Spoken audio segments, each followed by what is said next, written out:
दोस्तों एग्जाम्स आ चुके हैं जिससे काफी स्टूडेंट प्रेशर का सामना कर रहे होंगे। एग्जाम टाइम में तनाव और घबराहट होना आम बात है, लेकिन हर व्यक्ति में तनाव झेलने की क्षमता अलग अलग होती है और हर व्यक्ति इसके लिए अलग तरह से रिएक्ट करता है। हालांकि कई बार स्टूडेंट्स के लिए इस प्रेशर को झेलना काफी मुश्किल हो जाता है और इस प्रेशर के कई कारण हो सकते हैं, जैसे बहुत सारा सिलेबस याद करना होता है, एग्जाम में आने वाले क्वेश्चंस को लेकर डाउट बना रहता है, परिवार और दोस्तों को हमसे बहुत सारी उम्मीदें होती हैं, या आगे किसी अच्छे कॉलेज में एडमिशन लेने के लिए अच्छे मार्क्स लाना जरूरी होता है। इन सब के लिए अक्सर स्टूडेंट्स को यह चिंता सताती है कि अगर मुझे एग्जाम में अच्छे मार्क्स नहीं आए या अगर मैं फेल हो गया तो क्या होगा।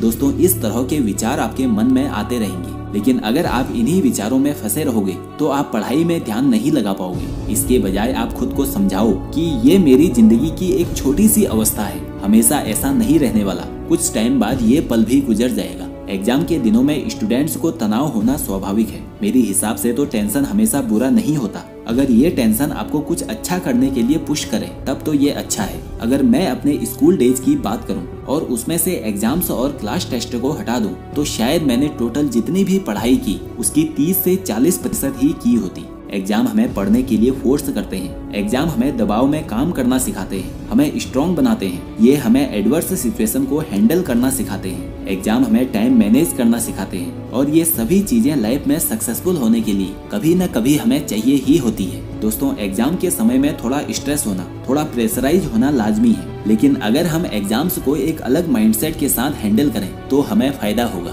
भले ही आज आपको ये बुरे लगे, लेकिन यकीन मानो ये आपको इतना कुछ सिखा जाते हैं कि आपकी बाकी की जिंदगी आसान बन जाती है। आप एग्जाम्स को एक कड़वी दवा के रूप में देख सकते हैं जिसे आप पीना तो नहीं चाहते, लेकिन इसे पिए बिना आपकी बीमारी जा भी नहीं सकती। अगर आप पहले के एग्जाम्स में एवरेज रहे हैं और पूरे साल आपने एक्स्ट्रा एफर्ट नहीं डाले तो सिर्फ एग्जाम्स के वक्त पढ़कर चमत्कार की अपेक्षा ना करें। क्या हुआ उसे भूल जाओ, बस ये देखो कि अब आपके पास कितना समय बचा है और उसमें अपना बेस्ट देने की कोशिश करो। ये सोचना बेकार है कि आपके क्लास के और बच्चे कितना पढ़ चुके होंगे, कितना रिवाइज कर चुके होंगे। आपको किसी और को देखने की जरूरत नहीं है, किसी कंपैरिजन की जरूरत नहीं है, क्योंकि कुछ सालों बाद उसमें से 10% से भी कम लोग आपके टच में होंगे। तो दिखाना किसे है, बस खुद को। इसलिए ऐसा मत करो, अपना बेस्ट दो और इसके बावजूद अगर आप फेल हो जाते हो तो कोई बात नहीं, लेकिन अगर बिना एफर्ट किए ही हार मान लेते हो तो इससे बुरा और कुछ भी नहीं। टाइम एक लिमिटेड रिसोर्स है, इसे वेस्ट करना बेवकूफी है और एग्जाम के समय में तो ये पाप है। ये समय है टाइम को मैनेज करने का। ये नहीं भी कोई भी सब्जेक्ट उठा लिया और पढ़ना शुरू कर दिया, इसे एक स्ट्रेटेजी के साथ करना होगा।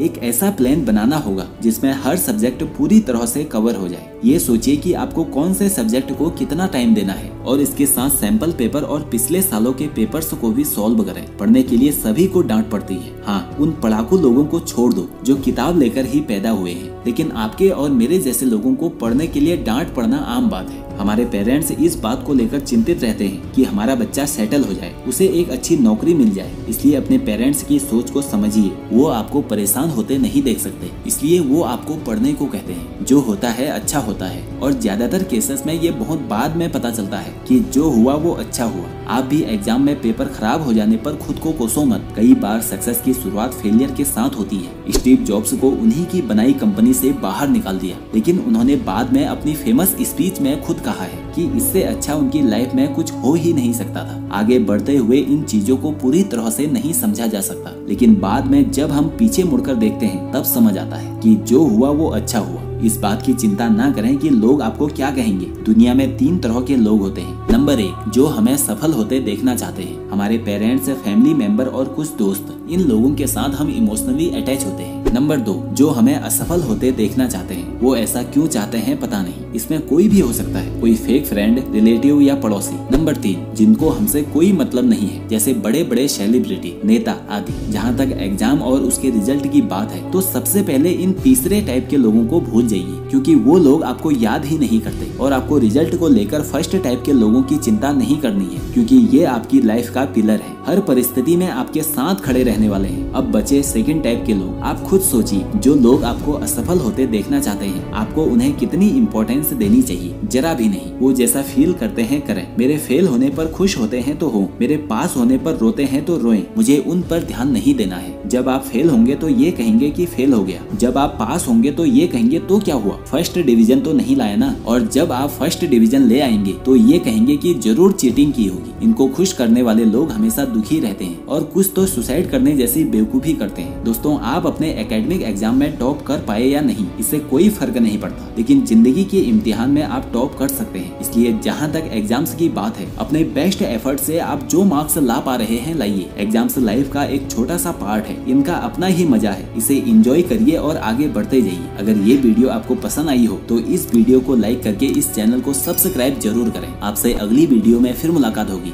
जय हिंद, जय भारत।